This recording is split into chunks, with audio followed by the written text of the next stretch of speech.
Jim Knowles is likely the best defensive coordinator in Cowboy history. Some of the unique things that made him extremely rare are also some of the same things we're hearing now about Skyler Cassity's big defensive brain.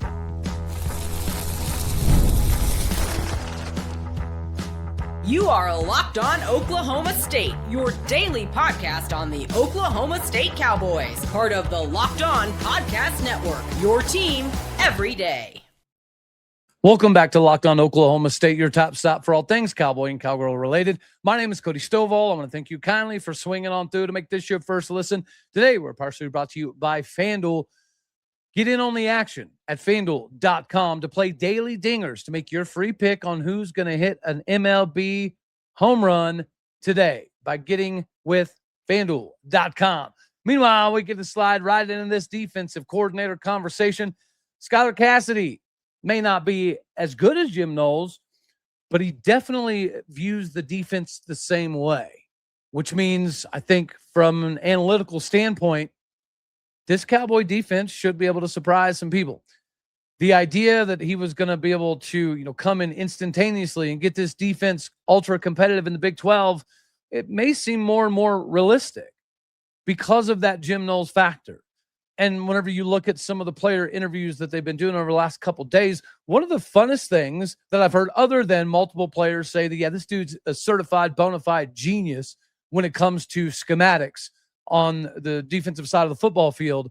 But another big thing, not necessarily getting talked about a ton, or at least that I can find, is Ethan Wisłowski talking about how this is a completely different scheme than last year. So there was going to be some, nuance to it, but he feels like everybody's, picked it up pretty quickly. And with the way that Skyler Cassity conducts the defense, it's going to allow everybody to play faster, more aggressive. There's going to be, a lot in the rotation. And if you go back and look at Skyler Cassity, historically, he does have a lot of different looks defensively, but it's usually rooted in kind of a 3-3-5 style. So to hear earlier in the season that we're seeing a lot more four-man front gave you a little bit of a peek behind the curtain. Okay, maybe we're going to have a little bit more of a four-down front as opposed to what he's been doing in his previous stops, which was more three-down centered. That would be a little bit of a layer. Then you also start hearing about some of the back-end guys on the defense. And that was always going to be the biggest question coming into the season, right? The back end of the defense and the offensive line were the two biggest question marks. And I don't think that has necessarily changed a whole lot, but we have covered how Christian Bodnar coming out of Liberty has already been a guy that established a name for himself in spring ball that has continued to carry over. He's going to make his presence felt for Cowboy defenses moving forward. But you're hearing some more names, right? We're going to talk a little bit more about those guys in the next segment. But collectively, I think that everything that you know about Skyler Cassity, for the most part, other than his ability to get massive differences, you can almost throw it out the window. This seems to be the ultimate version of the Skyler Cassity defense. It almost feels like he had to play defenses that were more suited to the personnel that he had over the last, handful of years. Now he's finally got the horses in the stable to do everything that he's always wanted to do, or at least that's the way it kind of feels like.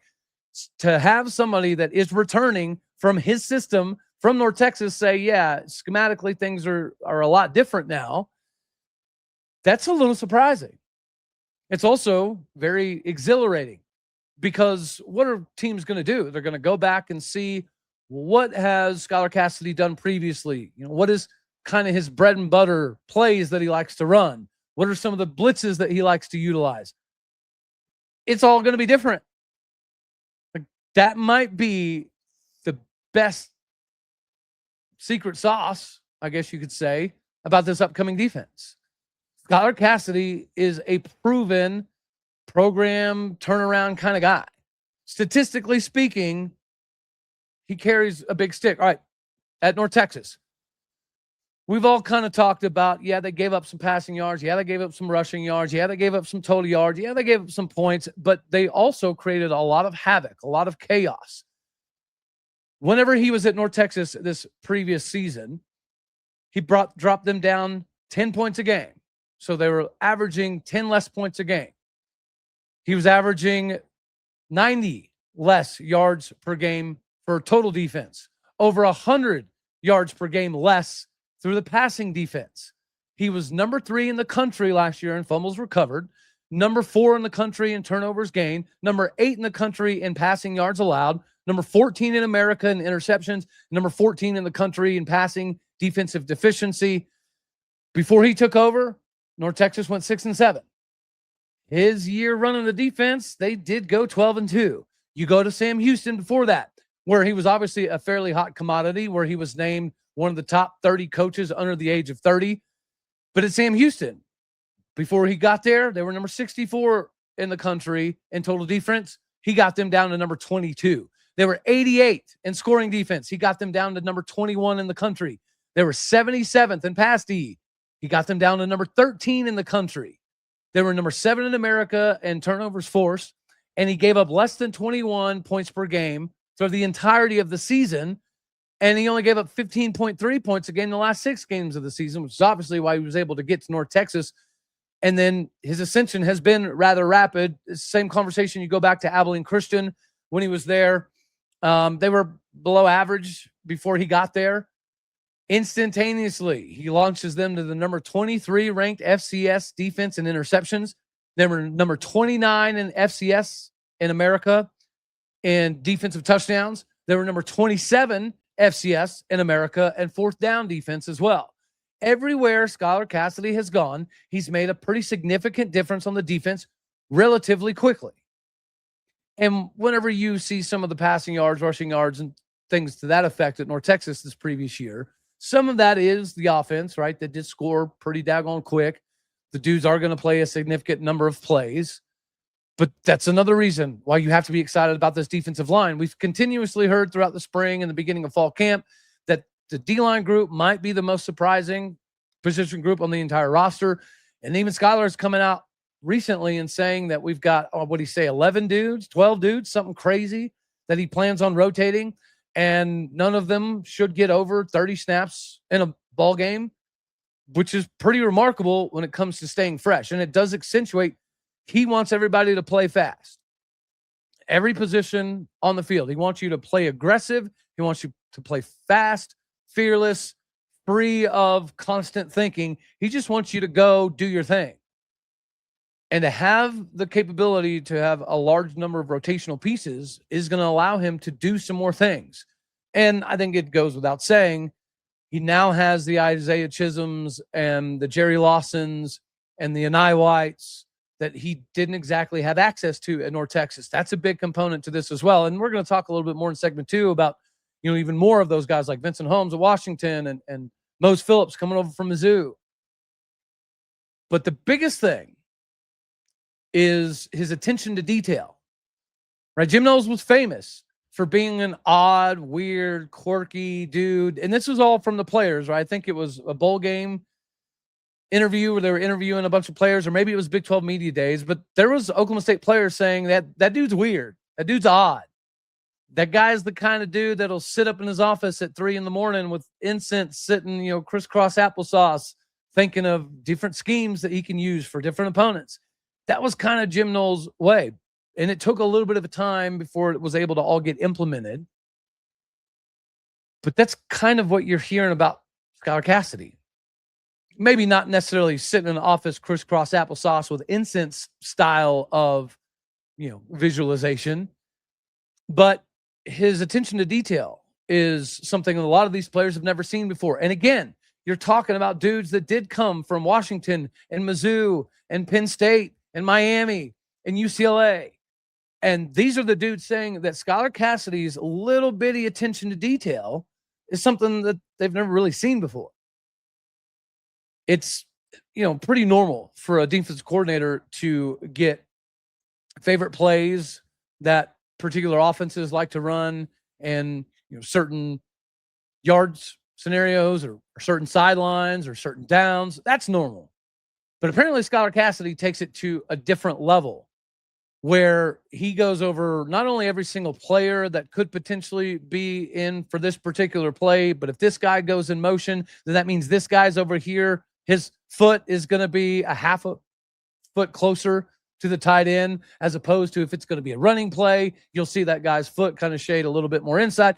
It's the little bitty technical aspects that Jim Knowles was famous for, that apparently Skyler Cassity also has a lot of. He views moving little bitty chess pieces around as a major cog in the machine. Ideally, Skyler Cassity, he wants all 11 guys to be moving at the same time, doing the same thing, the same way. So that way, all 11 dudes move as one. Now, of course, a lot of coordinators talk about the same thing. We want everybody on the same page and moving, cohesively. But apparently, Skyler Cassity has that unique Jim Knowles kind of brain where he even takes that to a different level. So from a defensive perspective, yes, things are schematically fairly difficult. But at the same point in time, due to the little nuances that he teaches guys to look for, it allows them to play fast. So schematically, it's a decent amount more complex than maybe the last couple of years. But within the complexity is a lot of simplicity.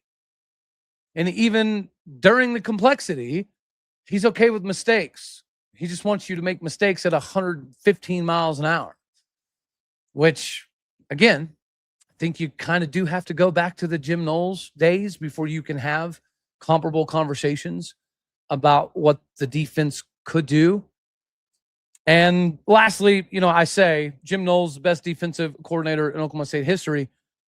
I say that because 1984's defense is obviously, heralded as one of the best, if not the best, up until 2021. But we didn't have a singular defensive coordinator then. Like, I guess in 1984, Pat Jones had decided to do it by committee. So in 84, we had like Kevin Steele coaching linebackers and a different coach coaching defensive line and a different coach coaching. So we had individual position coaches, but not one defensive coordinator. That's pretty crazy. I don't even know if you could get away with that nowadays. But so when I say Jim Knowles is probably the best DC of all time, that's because when you go back and look at some of the other great defenses at Oklahoma State, like 84, it wasn't a defense coordinator. So you can't really attach a name to it. But 1984, 2021, those are the years. In comparison, in 1984, we averaged giving up only 12.2 points a game, which was number 4 in the country. 2021, we gave up 18.1, still good for 9th in America. Total yards per game, that 1984 team was number 13 in America. That 2021 team was number 5 in the country. The 1984 team only gave up 2.6 yards per carry. 2021, 2.7. Passing yards per game. 1984 was 20th in the country in passing yards per game defense. 2021 was 37th. That was really the only down stat for Jim Knowles. Sacks, it says there's no recorded numbers officially for the 1984 sacks.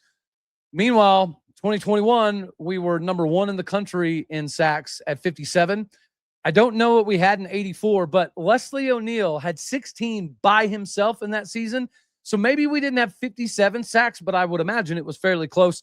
And then, 1984, we went 10-2. 2021, we went 12-2. Best 2 defenses in Oklahoma State history. The difference is Jim Knowles was the DC in 2021. In 1984, we had like 5 or 6 coaches that all combined together to function as a defensive coordinator. And Skyler Cassity has some of the same unique cerebral traits that made Jim Knowles be a very, very rare commodity for Oklahoma State and the entire Big 12.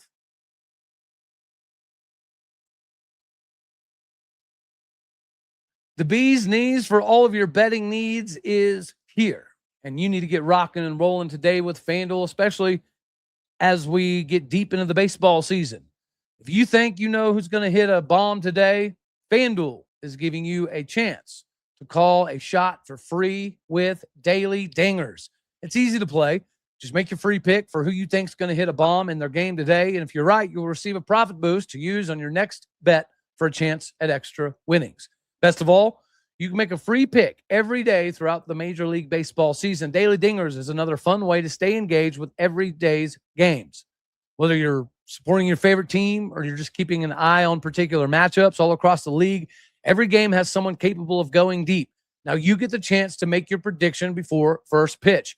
Being an Oklahoma State fan, you let me know down in the comments section. Is your daily dinger today going to be for Christian Encarnacion Strand? Or is it going to be for a Jackson Holiday or a Zach Earhart?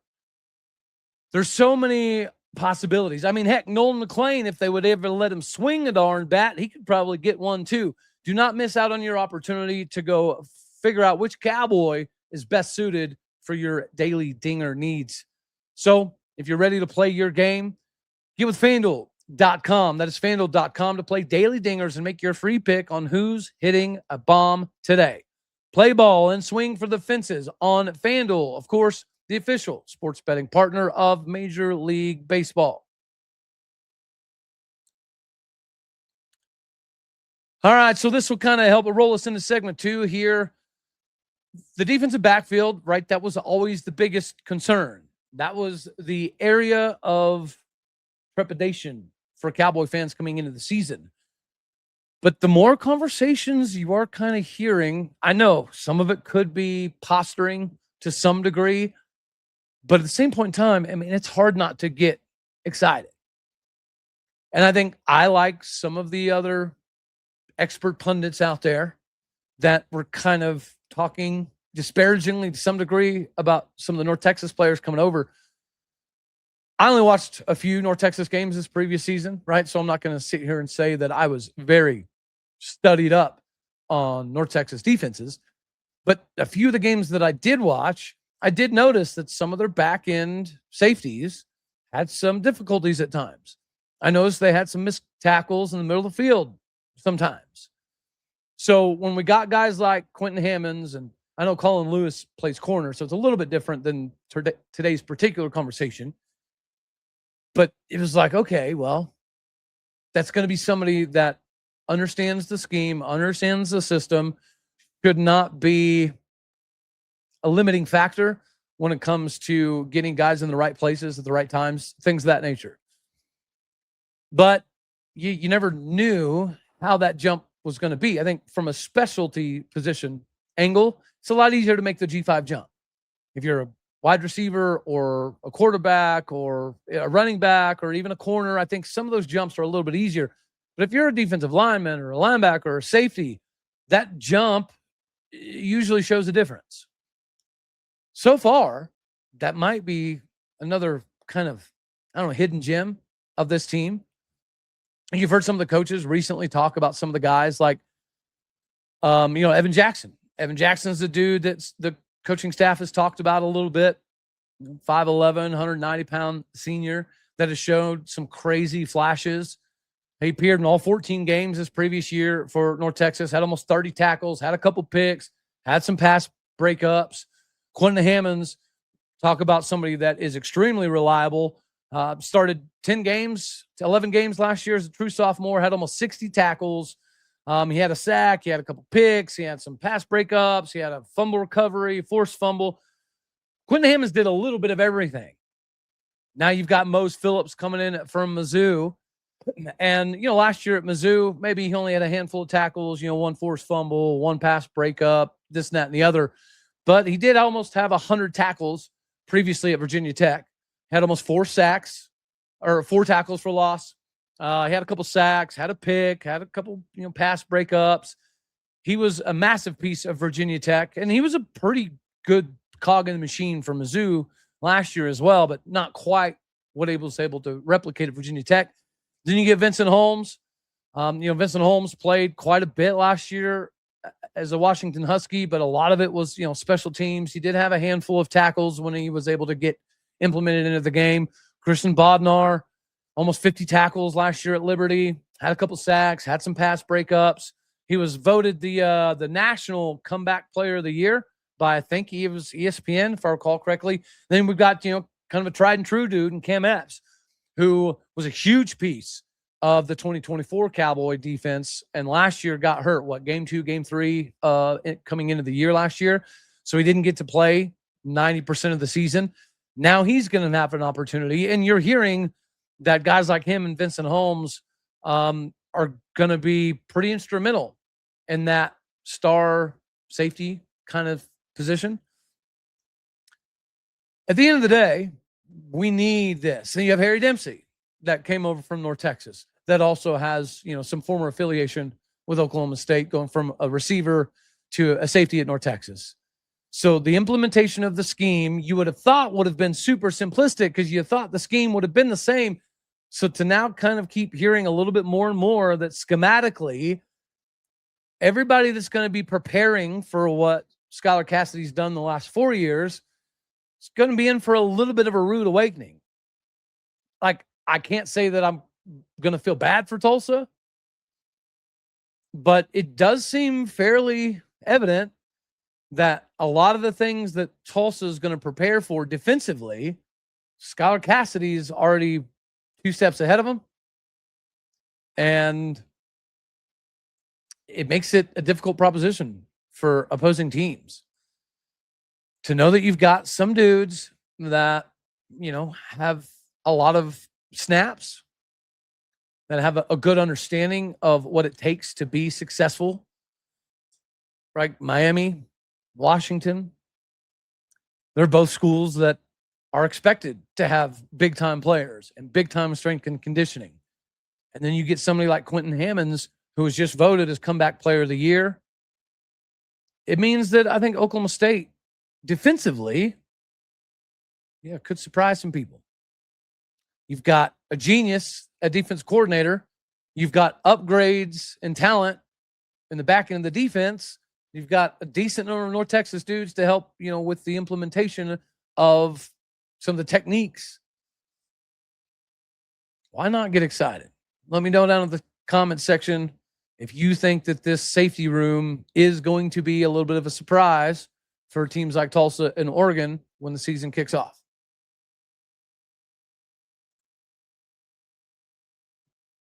It's time to show the pride that you have for your favorite school with the Game Cap. Since 1986, the Game has been creating classic college hats that fans are absolutely proud to wear.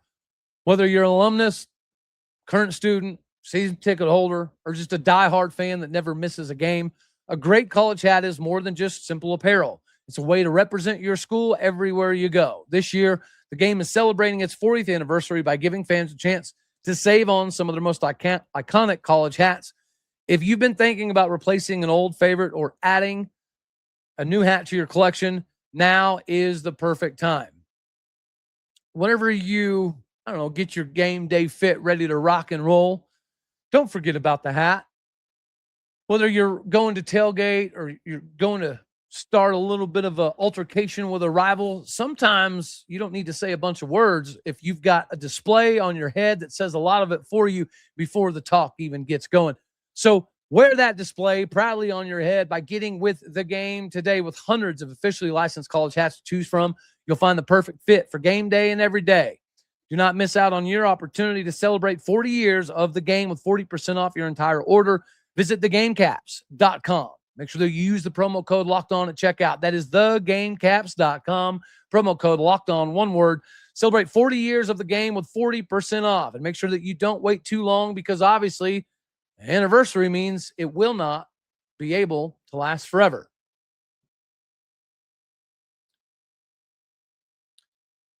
All right, let's try to put a nice little bow on this here. We've talked on this show quite a darn bit about the tight end room, specifically Donovan Green, and being a former 5-star guy and having success initially at Texas A&M and then being converted to more of a blocking guy at LSU. And if he could get back to the 5-star, consensus 4-star freshman at A&M days, we could be in for something special. But I think in that excitement, I have done y'all a disservice by not acknowledging the fact that this tight end room is a little deeper than maybe we'd initially thought. Oscar Hammond might be the best kept secret in that tight end room. As excited as I am about Donovan Green, the reports are Oscar Hammond is kind of him. And we unfortunately didn't get to see a lot of that this previous year because of the injury, but he was a huge factor for North Texas the year prior, which is why he got the enhanced opportunity to come to Oklahoma State last year. Injury derailed him from having, a mainstay focal point of the offense. This year could be significantly different.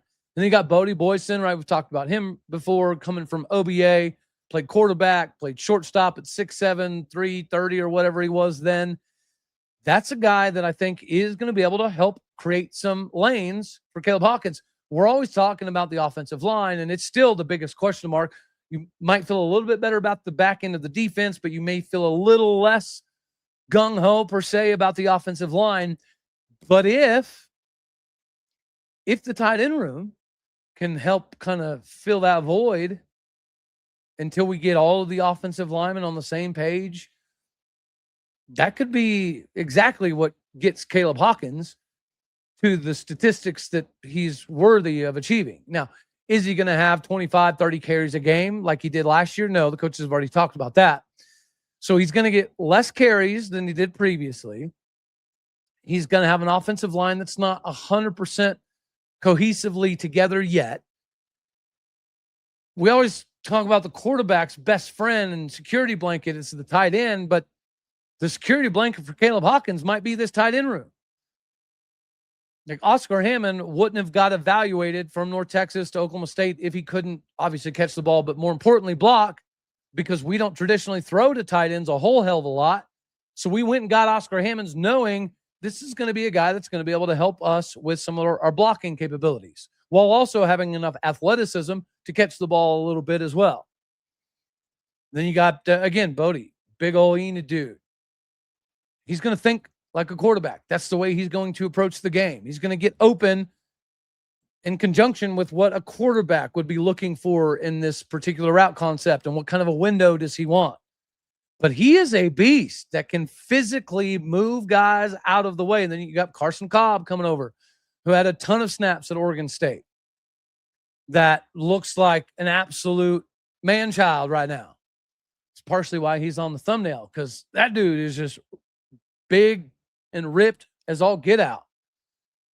And he's probably going to be a guy that is massively beneficial on special teams. But sure, you would love for the freshman Texas A&M version of Donovan Green to be able to come back, because if he can get back to that, we could have, all-conference dude. But the fact that you're hearing a lot more about Oscar Hammond, you're hearing a lot more about Bodie Boydston and Carson Cobb and Quentin Stewart kind of dudes, I think does give everybody out here a crap ton of hope. Again, not necessarily about offensively in the passing game, but maybe more so in the running game. Because when you've got somebody that is 6'5", 225, 230 on the outside and Justin Bowick, and you just were able to go pick up another one of those guys and Blake Hogshooter from Houston, you've got a couple of those dudes to go alongside the Wyatt Youngs and the Miles Colemans and the Chris Barnes. I don't know. It's going to be difficult for people to isolate particular tight ends.